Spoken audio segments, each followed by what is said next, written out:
some subjects in it and also some subjects that are not actually in it, including Viking burials, cockfights, and simulations, which I think are actually all rather important. So I spent over a decade writing a book about SimCity, which caused me to think about a somewhat uncomfortable question, which is that why are computer games worth studying so closely? Is play worth taking so seriously? Consider the Vikings. They loved their board games so much that they were often buried with them. There's extensive archaeological evidence of game pieces and board game boards in their burial sites. And although scholars don't know exactly the meaning of these games, we can't really know why people took these games to the grave with them. It's clear that for something to be put used in this way indicates a profound importance, right? So along with weapons, food, and musical instruments, there's this profound cultural and spiritual importance to these. One interpretation of this that scholars offer is that the game board required strategic thinking and fighting ability, which is something that so they would signal just that this other the warrior's accomplishments in life as well, and their preparedness for the journey ahead. One of the most famous works of cultural anthropology is Clifford Geertz's study of the Balinese cockfight, in which men lovingly pamper birds and then fight them to the death. They put sharp metal spurs and place elaborate bets on the results. And Geertz found this game so significant that he spent as much time looking into cockfights as witchcraft, irrigation, caste, or marriage. And he writes, quote, as much of America surfaces in a ballpark, on a golf links, at a racetrack, or around a poker table, much of Bali surfaces in a cock ring. For it is only apparently cocks that are fighting there. Actually, it is men. And he writes of the deep psychological identification that Balinese men have with their cocks.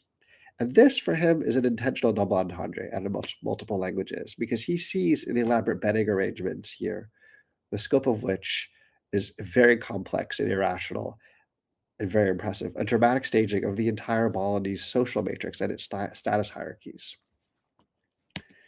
So if we take a cue from anthropology and how anthropologists look at games, we see that games are powerful lenses through which to understand the people who make and play them. And it follows that computer games also illuminate the time, place, and people who make and play them. So SimCity, which came out in 1989, was an unexpected commercial success, especially if you consider this is a game about urban planning. Players set tax rates and zone land parcels. And despite this dryness, SimCity appealed to many different audiences, communities, from game enthusiasts and game developers like Nintendo to venture capitalists and to enterprise firms and to researchers at the Santa Fe Institute, Stanford, and Northwestern.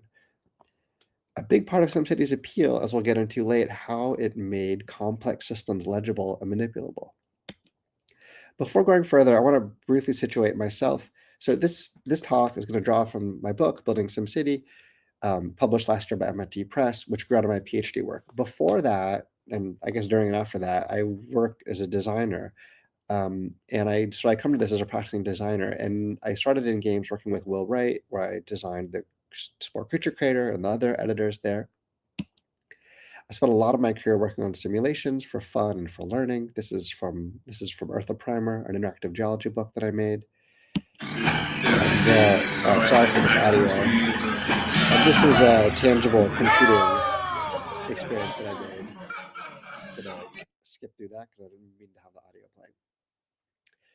So I'm very interested in how simulations transform how we think and act. So this talk is divided into three parts. First, we're going to talk about the SimCity network, the extraordinary resonances and social relationships SimCity helped bring about. Then we're going to inquire into how and why this network came into existence. And finally, we'll talk about some of the effects of this network, and in particular, how it supported and also thwarted the creation of SimCity's most important spin-off title, The Sims. So, the SimCity network. We'll begin by talking about Maxis's relationship with the Santa Fe Institute. So Maxis is the company that that created SimCity. So it wasn't long after SimCity's release that Will Wright becomes a regular visitor to SFI, the Santa Fe Institute. He attends a 1992 workshop in adaptive computation along with some real legends in the history of computing. There's people like Nicholas Metropolis, the co-inventor, along with Stanislaw Ulam of Monte Carlo simulation. There's Arthur Burks, one of the architects of the ENIAC computer, and a champion of cellular automata. And this workshop has a very impressive roster. And if you look very closely, more closely than you can probably see on your screen, you'll see that Will Wright, who's an autodidact and college dropout, has erroneously been given an honorary doctorate by Santa Fe Institute. Ironically, Nintendo does something similar when they make their version of SimCity and create their Dr. Wright character. But this irony underscores an important question. How did Wright, a college dropout in his early 30s, find common ground with Santa Fe Institute's PhDs and gray-haired Nobel laureates? Why did they click? We can find evidence of this in a book from 1992 called Complexity by the journalist Mitchell Waldrop, who writes that the Santa Fe Institute was talking with Maxis about developing SimCity-style interfaces for use with its own simulations. And they reported that John Holland, one of the pioneers of genetic algorithms, was already collaborating with Maxis on such a project. This turns out was not actually true. When I asked Will about it, he said there would be really no market for it. But he did say that he and John Holland really did strike up a real friendship, and he went to visit him in Michigan at least once. So the enthusiasm really was mutual between these different communities of academics and game developers. And when SFI celebrates their 10th anniversary in 1994, the bulletin includes toasts from figures like Kenneth Arrow, a Nobel laureate, Esther Dyson, a very influential figure in Silicon Valley, and Will Wright. And what Will writes is revealing. He says, quote, "Some may consider the research done at Santa Fe rather esoteric and therefore not directly applicable to their lives, but we've used many of the ideas developed there to introduce millions of kids and adults to complex systems through our computer games." At this point, Maxis has already published Sim Earth, Sim Ant, and Sim Life, and he's reiterating a theme from his 1993 lecture he also gave at SFI called Software Toys, Computer Modeling for Everyone. And when Sim Life comes out in 1992, Christopher Langton, who's one of the leading figures in artificial life, writes a review of Sim Life in Santa Fe Institute's bulletin. And he writes that Sim Life, quote, "was awfully close to being a useful tool for scientific research." At the time, artificial life was a burgeoning research area. And in 1992, SFI hosts the third artificial life workshop, and a lot of game developers show up, including Maxis. Ken Karakotsias, the creator of Sim Life, demonstrates Sim Life there, which is released that same year. And Karakotsias recounts that he added a couple of features to Sim Life in response to requests from SFI researchers, which gives substance to Waldrop's rumors of a collaboration between Maxis and SFI. And what Ken says is that he added a genetic algorithm editor Easter egg to Sim Life and is to respond to requests from SFI researchers for this kind of feature. And Stephen Wolfram, he told me, also asked him about hooking up Sim Life to Mathematica. So in response, he added a data export feature to the game. And after Sim Life comes out, Christopher Langton attempts to recruit Karakotsias to work on an SFI project called Swarm. But Karakotsias turns him down. He's more excited about making games that might be used by children and postdocs alike. So what exactly is going on between Maxis and SFI? What's the source of this affinity? What underlies these exchanges? Where are all these good vibes coming from? These exchanges with SFI, while strange for a game company, were not at all strange for Maxis, the company that brought SimCity to market in 1988. Broderbund, the publisher of Will Wright's first game, an action war game called Raid on Bungling Bay, couldn't get their head around a game that couldn't be won or lost. Broderbund declines to publish it. So Will Wright gives up on the idea of SimCity for a few years, or becomes SimCity, until he meets Jeff Braun, the entrepreneur who co-founds Maxis with him. Here's Maxis around the time of SimCity's release. There at bottom left is Jeff Braun. Will Wright is in the back in the aviator glasses. Standing behind the box is Michael Bremer, the writer who wrote many of Maxis's user manuals. When SimCity is released in 1989, the first review appears in InfoWorld, a business computing magazine, which sees a kind of management training tool. The Game Enthusiast Press goes bananas and bestows its top honors on SimCity. And almost immediately, Nintendo inks a deal to bring SimCity to their game console. Urban planners praise SimCity's realism, and professors say they will teach with it. And this only adds to the excitement of game enthusiasts. They talk about how realistic SimCity is.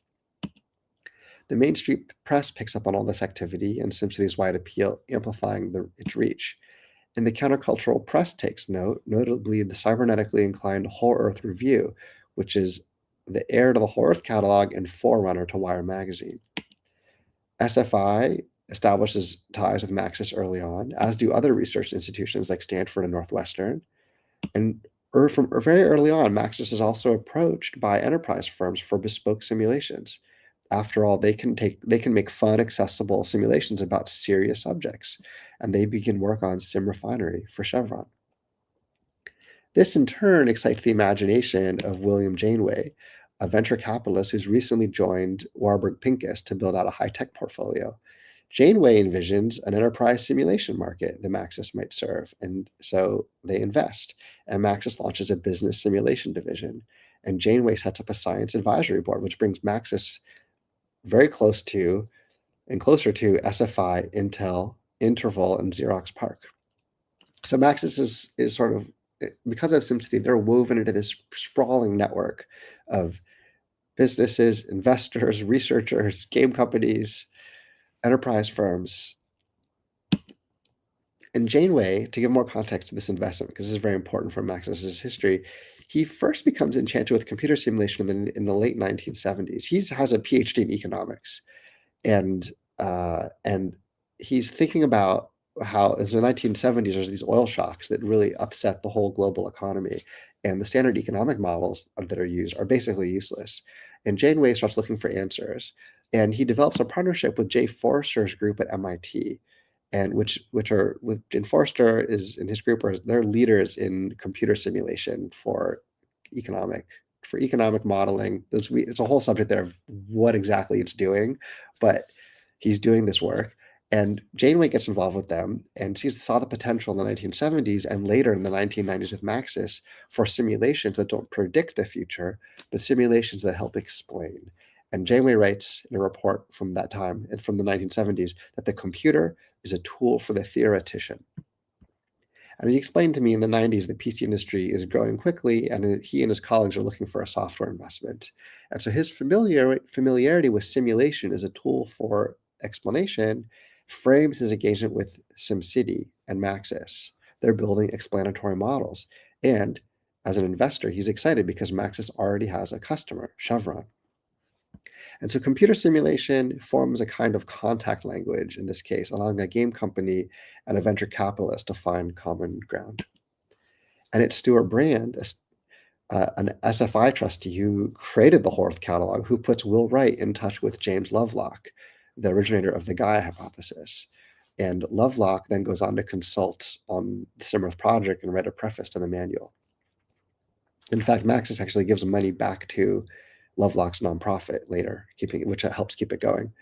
And interesting, it's another SFI trustee, Esther Dyson, who connects Bill Janeway with Maxis's Jeff Braun, and she writes about about Maxis's potential as an enterprise business maker in her Forbes magazine column. And here we are in 1989, the same year that SimCity is released. There's Will Wright, Jeff Braun, and Shigeru Miyamoto, celebrated as the father of Mario and Zelda in Japan. And so almost immediately after SimCity comes out, Nintendo calls up Maxis at Miyamoto's behest and offers $1 million for licensing it. Nintendo will handle the adaptation, and Will and Jeff travel to Japan to consult. And they have some intensive collaborations. This ultimately culminates in SimCity for the Super Nintendo. But there's a lot more to this. Will and Miyamoto become friends, and Miyamoto takes them over to his house to meet his family. He takes them out to play pachinko, to visit his favorite Japanese temple. And this of course is more than a social call. It's business. So besides SimCity being a great game, Nintendo at this time in the early 1990s is the dominant video game company, and they're interested in expanding the audience for computer games, as they've recently been able to do with Tetris for the Game Boy. And it's worth noting that Miyamoto is one of the most celebrated game designers in the world. His fans call him Dr. Miyamoto. And so in creating the Dr. Wright character, he's sort of he's also paying respect to Will, and he's pointing, and this points to one of the effects of the SimCity network, how it brings Will Wright into contact with leading experts that he can learn from. So for a young autodidact college dropout, there is no better way to learn than hanging out with experts like Miyamoto and researchers at Santa Fe Institute.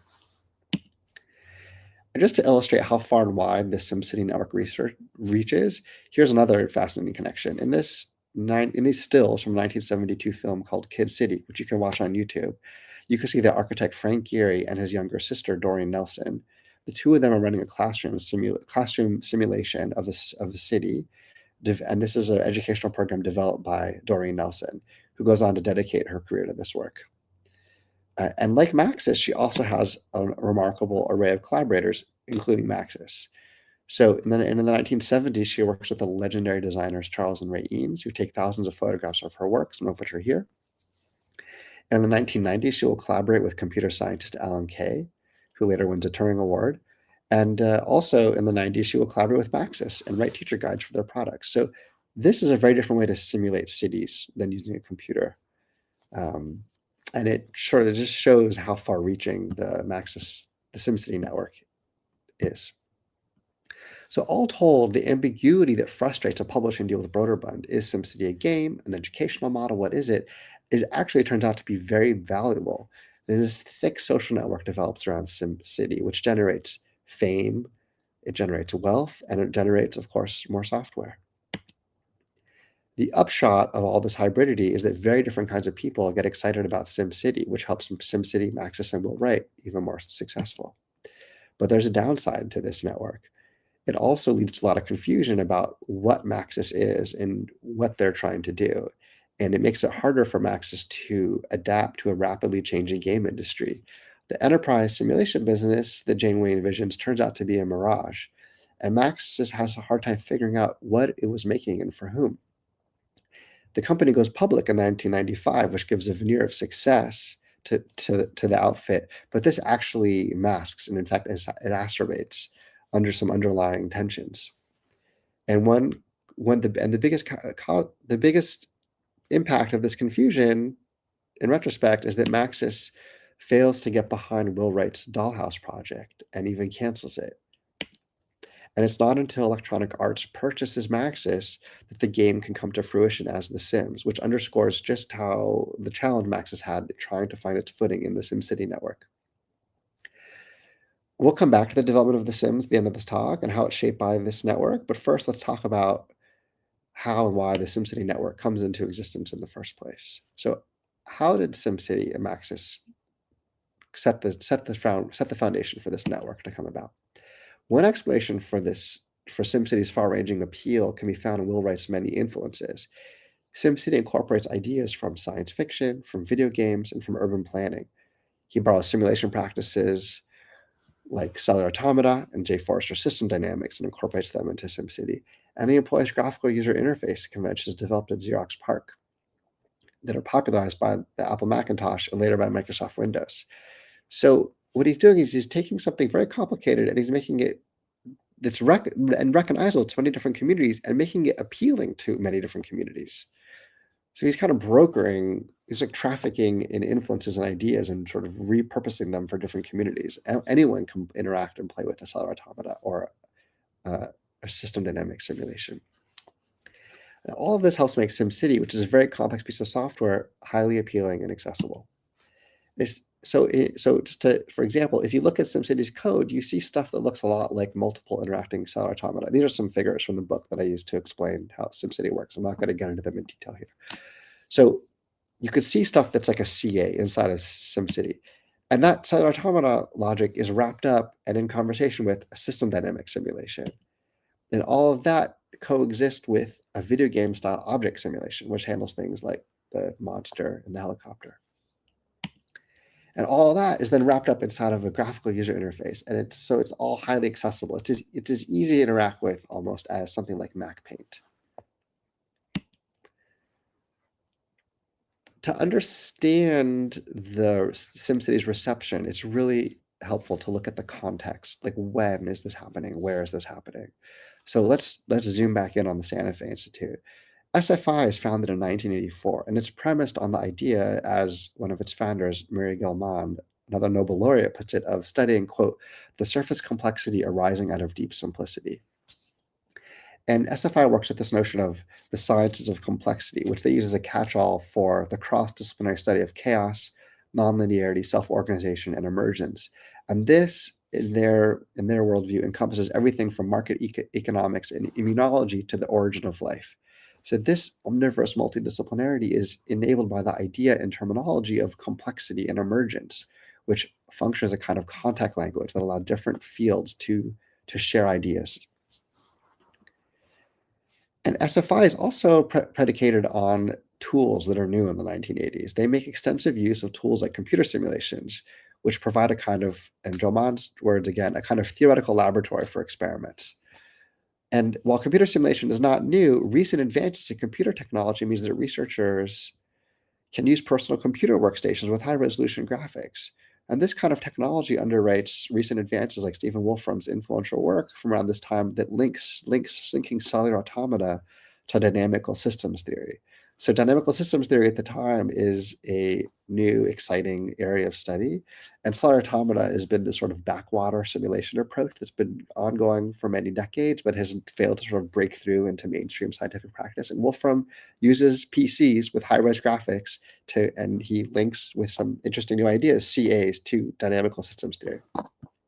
And so this shows how simulations, like the idea of complexity itself, are potent contact languages for bringing different fields together, as are the PCs themselves. And these tools are not limited to the research laboratory. Here's an excerpt from the 1984 Discover magazine, a popular magazine, about cellular automata. And it discusses the work of leading CA researchers, and it's lavishly illustrated. And it includes, if you look closely, a DIY automaton, a short basic program you can type into your personal computer. So just as complexity researchers are using computer workstations with high-res graphics, people are using similar, not as powerful, but similar tools at home to also run CAs. The result is that the tools that help underwrite recent breakthroughs in complexity science can also travel into people's homes. So you can see here a sort of foreshadowing of what's going to happen with SimCity, right? And these sorts of ideas have been traveling to people's homes for quite some time.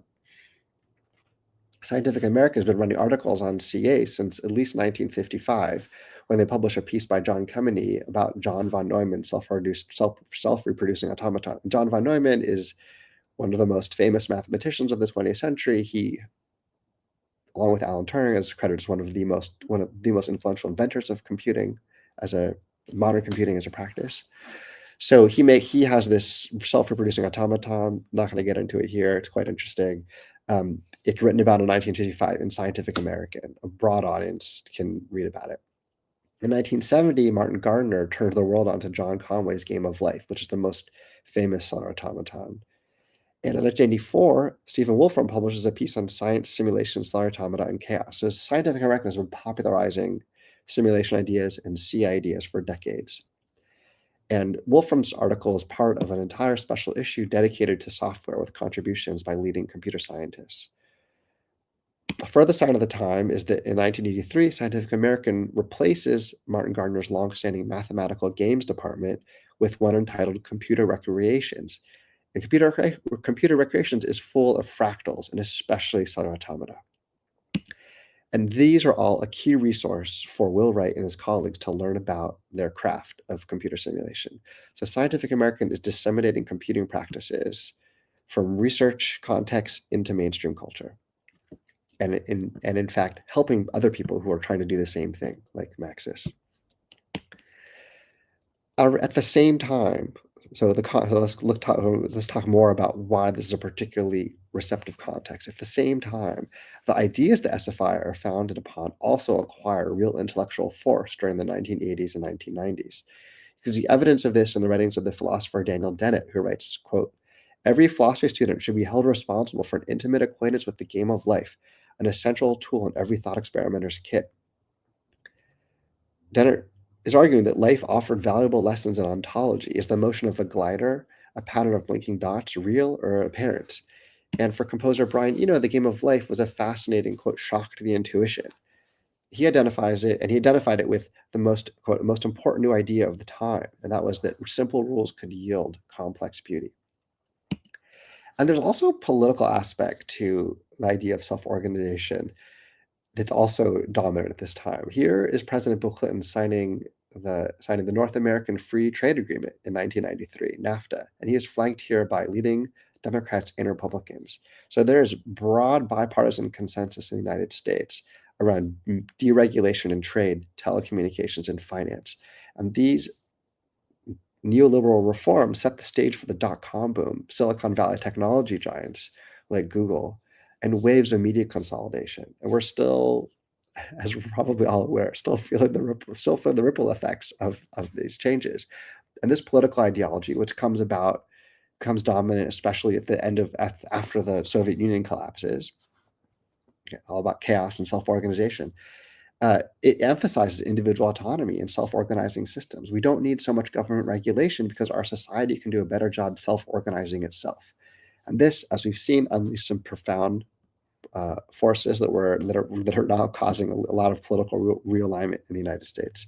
Here's another photo from the same year: Bill Clinton being shown the winning model of the Future City competition.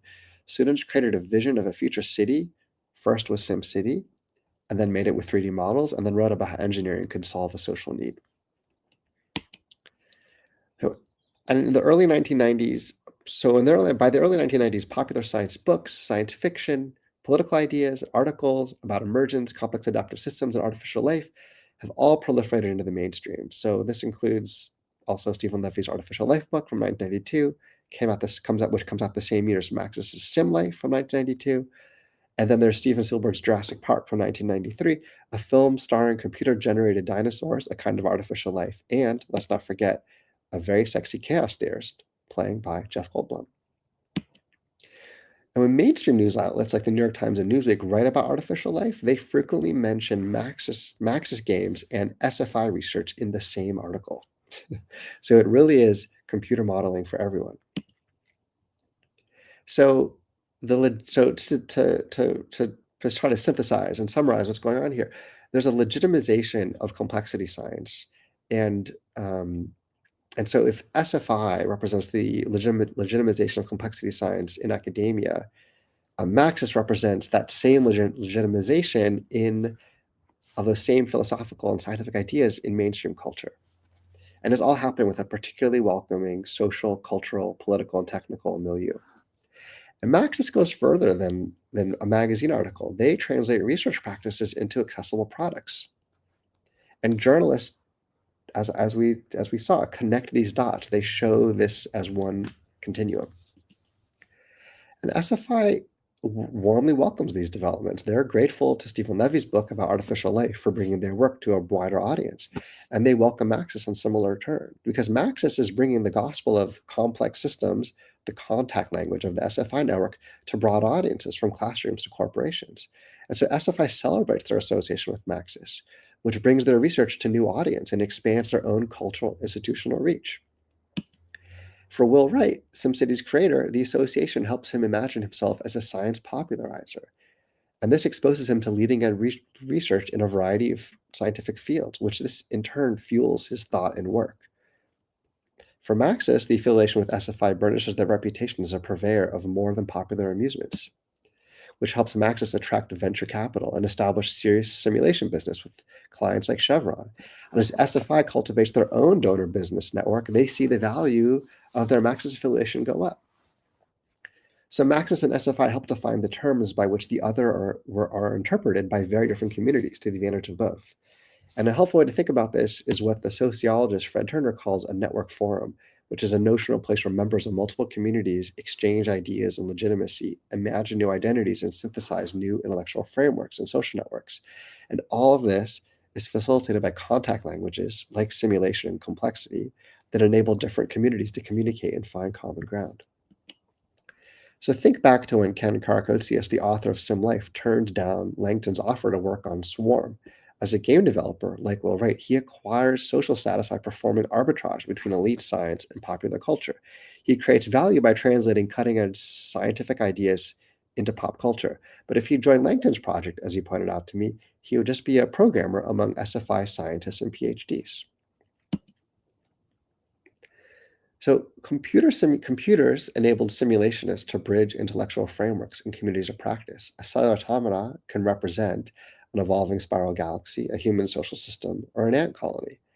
And SFI's interweaving of intellectual disciplines was also predicated on an explicit strategy of cultivating mutually supportive research networks.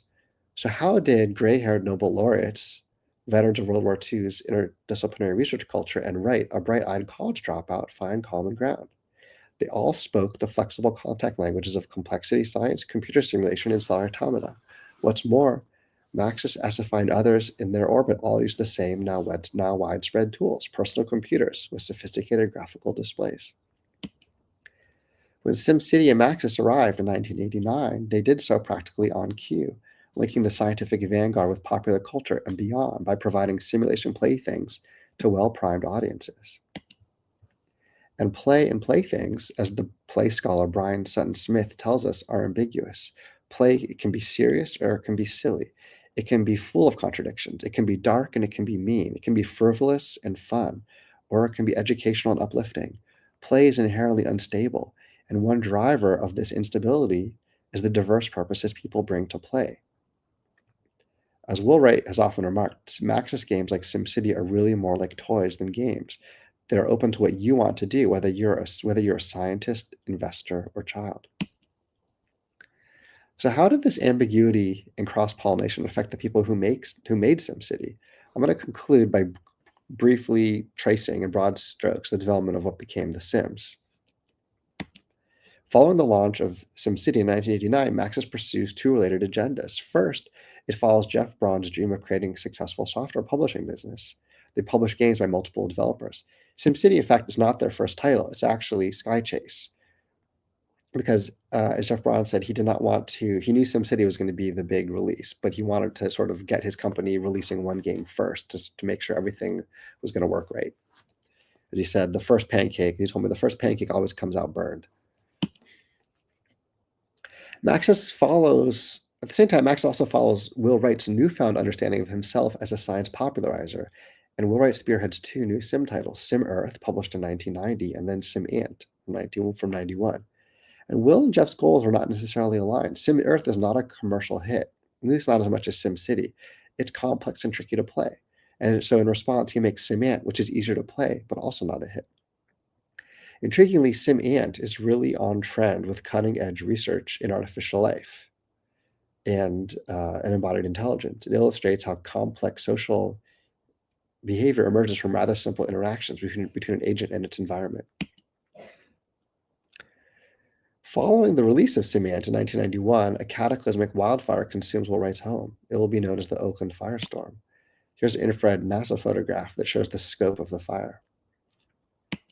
Surveying the wreckage, Will Wright notices that not much has survived except the ants, and he and his family now have to fill becomes their new home with stuff, since the fire has destroyed everything. But he hates shopping, and he starts to wonder, what is all this stuff actually good for? What purposes does it purport to fulfill? What is a life actually made of? And this is the genesis for what becomes The Sims. The first prototype is done inside of SimAnt's codebase. SimAnt has a zoomed out yard view. It's the grand strategy view of the game. And there's a guy who lives in the house. He does things like mow the lawn. And Will reflects that the AI code for this guy is a major pain to write, and his behavior was not that interesting. Meanwhile, the ants are extremely interesting. They're far more intelligent, and they're much simpler systems to create. So he decides to try simulating people kind of like ants. And as he does his characteristic research, he dives into things like Christopher Alexander and his colleagues' influential pattern language, which is a perfect fit because pattern language examines how the micro interactions between people and their environment engenders behavior. And this approach, as I mentioned, of considering intelligent behavior as resulting from a tight coupling between mind, body, and world is a departure from classical artificial intelligence, but it's closely aligned with contemporary thinking about AI, not to mention artificial life. Meanwhile, Jeff is frustrated by Maxis's partnership with Butterbun, their distribution partner. Butterbun takes 20% of the revenue, and so Jeff devises a plan to break away. He wants to turn Max into a publicly traded company. as Broderbund has recently done. So he raises venture capital from Warburg Pincus. As part of that deal, Maxis spins up a business simulation division and separates from Broderbund.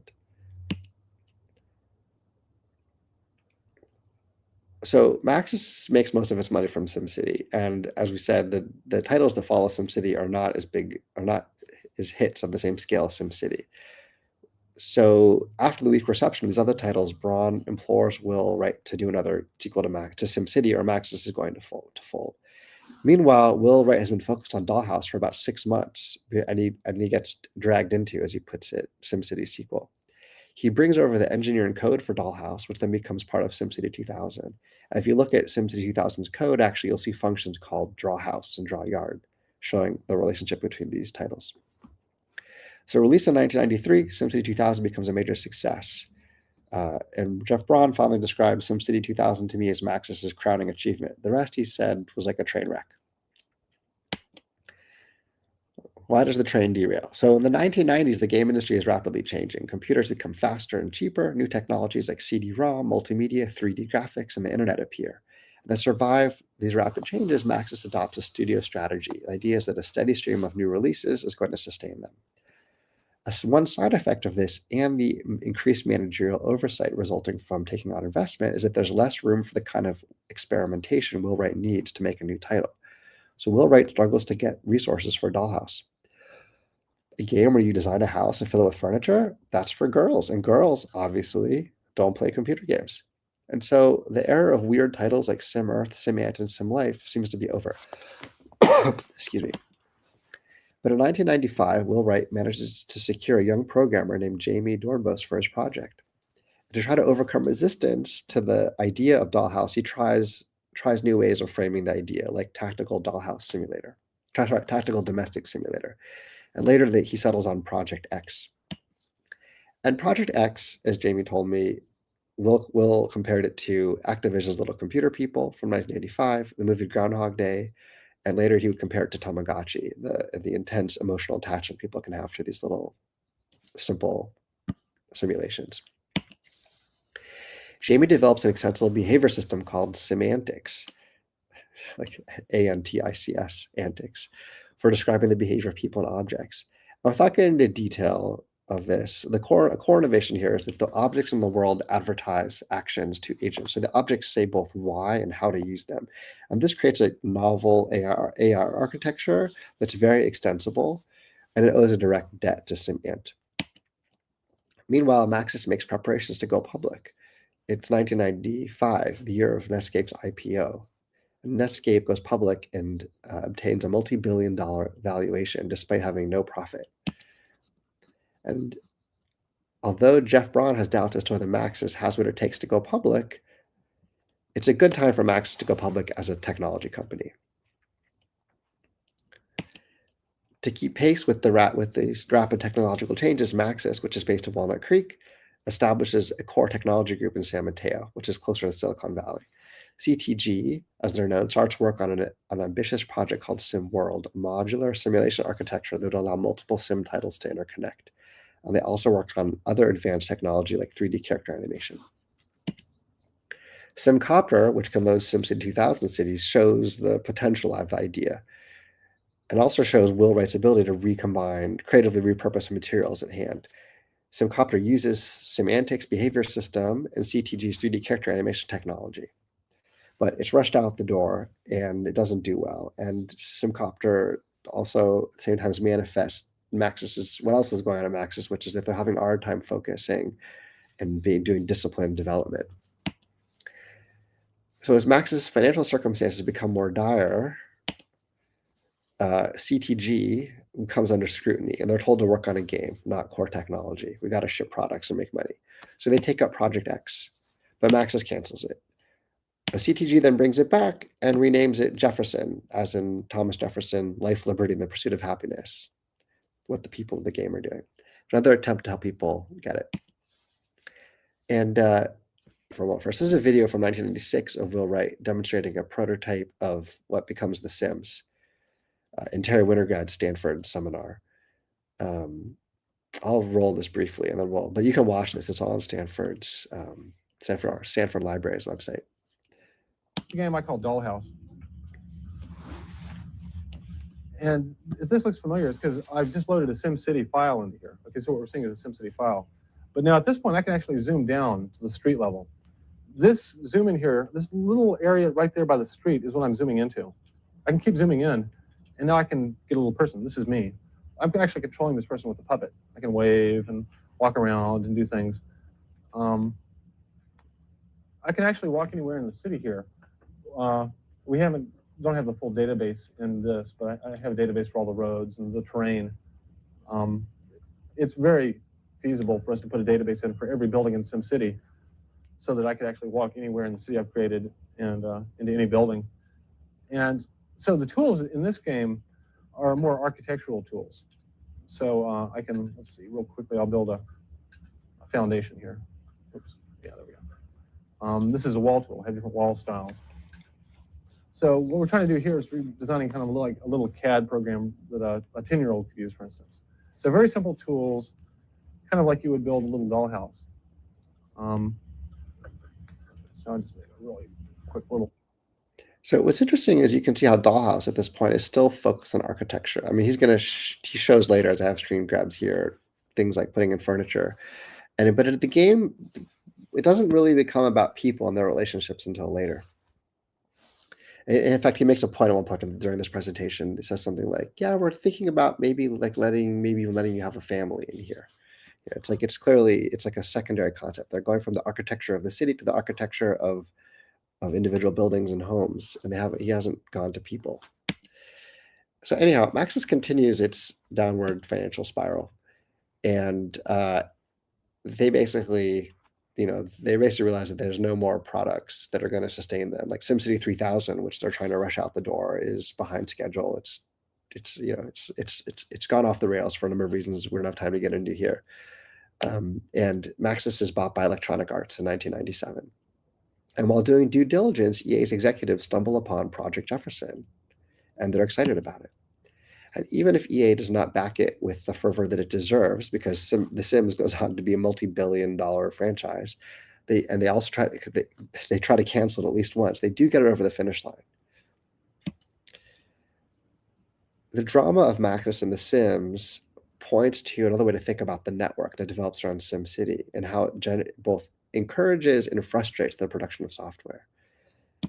And that is using ideas from the sociologist of science, Bruno Latour.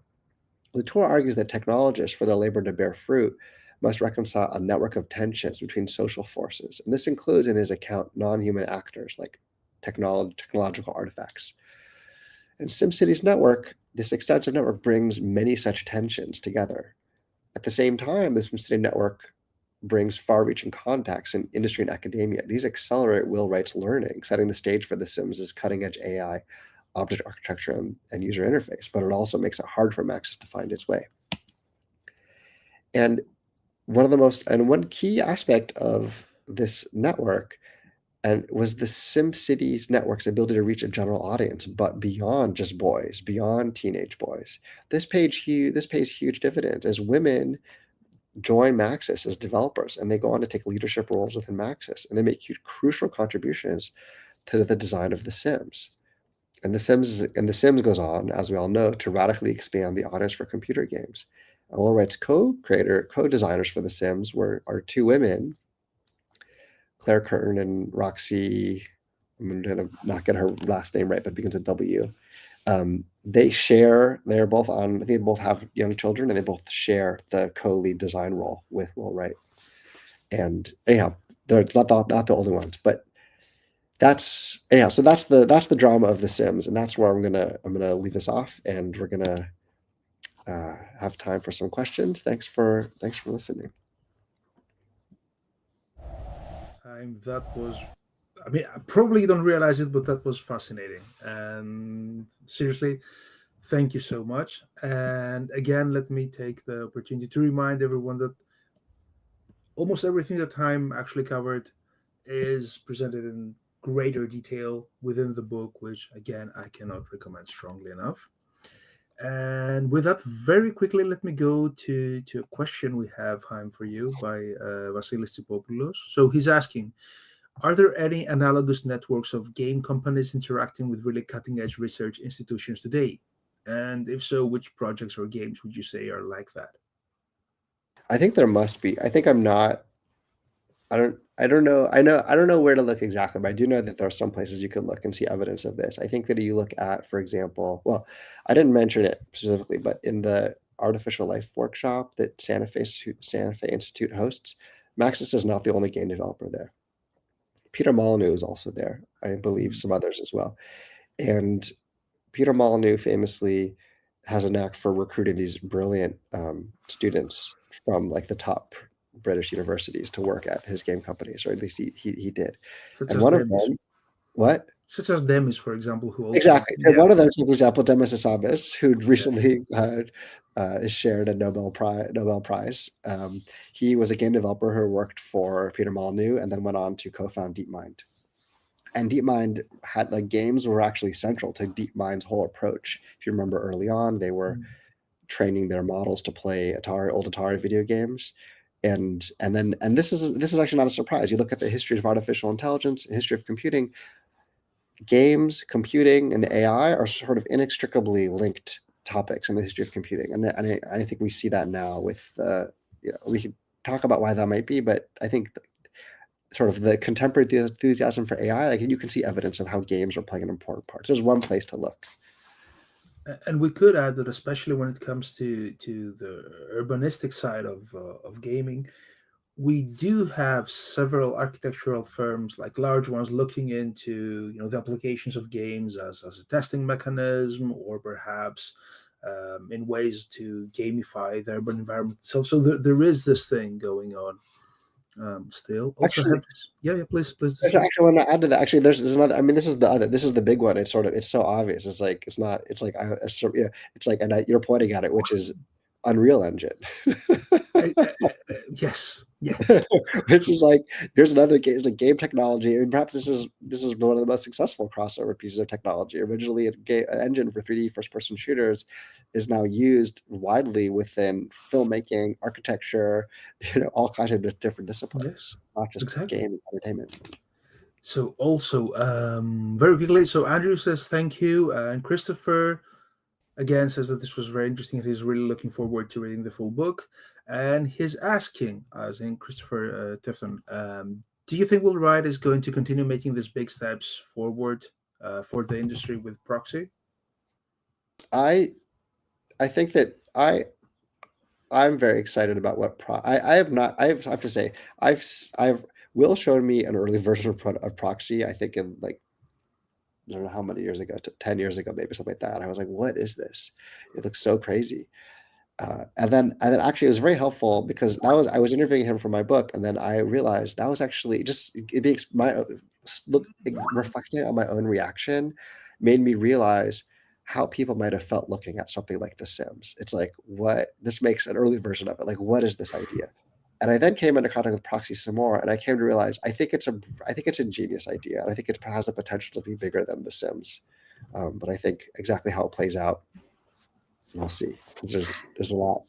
It takes a lot to make a successful game. So another question by Bothula.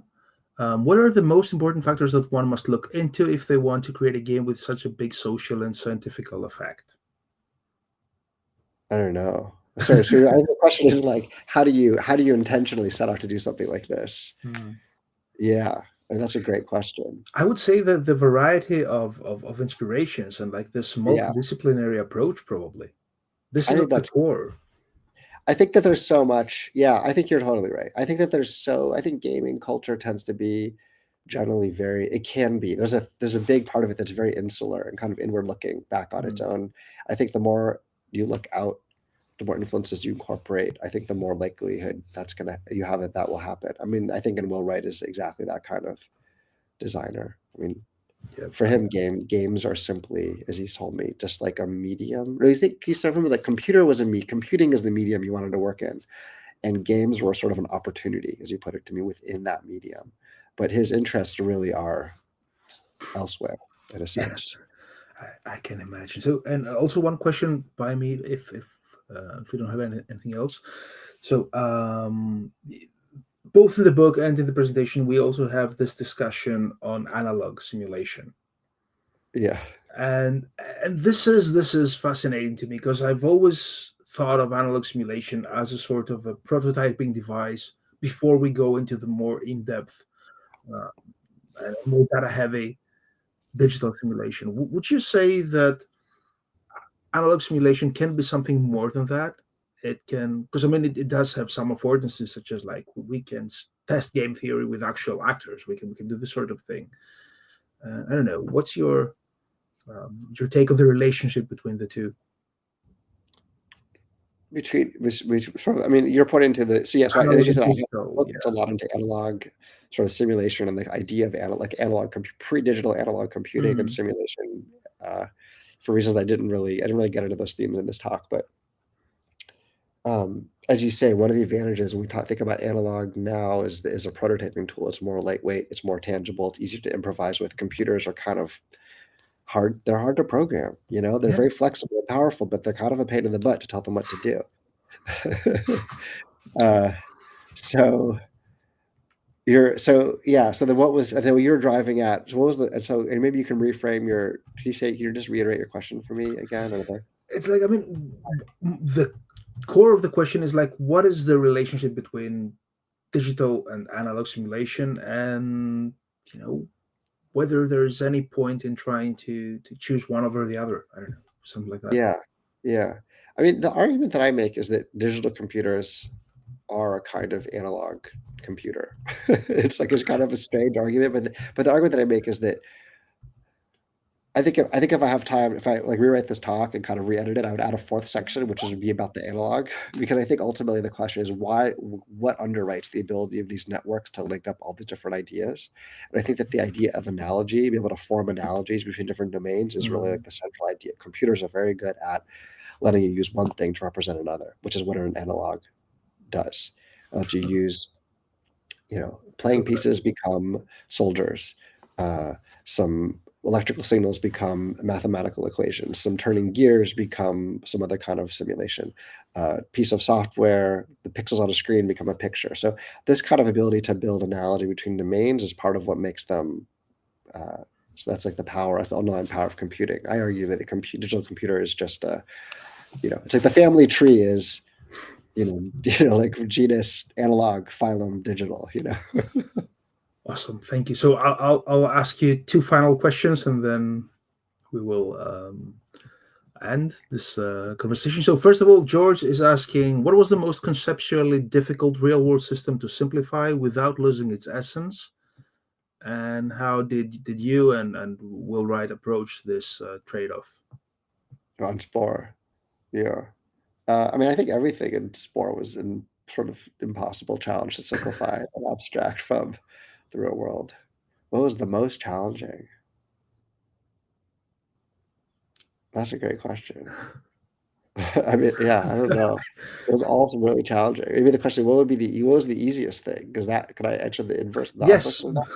Yeah. I think that I don't know, the cell game, I think in some ways was maybe the easiest thing that I worked on that project, but it was still hard. And I actually wish I had learned more about the biology to do a better game. So there you go. Yeah. I studied less and found it easier.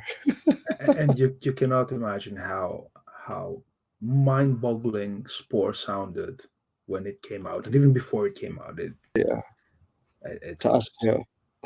uh, it was a monumental Herculean undertaking that somehow managed to work, which is awesome. So final question for you, Chaim, and again, thanks a lot for your time. So Orestes is asking, he's saying initially, great presentation, thank you, and then he asks, could the overabundance of games and the relationship we have with games as products to consume and toss away hinder deeper insights from contemporary works? From contemporary games, other Yeah, games. yeah, yeah. Yeah. I mean, there's definitely we definitely are in an interesting moment in the games as an industry in terms of the supply of a lot very good content that's out Mhm. there, and it's very hard to sort of even stay in touch with what is Mhm. worthwhile. However you define worthwhile. Um, I don't have an answer to that, but I will say that one of my most favorite tools to think about that problem right now is I'm really enjoying this podcast called Gamecraft, which if you've not checked it out, I highly recommend it. It is a business history of computer games as a medium. So it's just business focused. So they don't really care about game design, really, which is actually very refreshing because that's all I care about. But they really sort of map out some of the structural forces that we're sort of living inside of. And I think that it's one thing that writing this book has given me an appreciation for.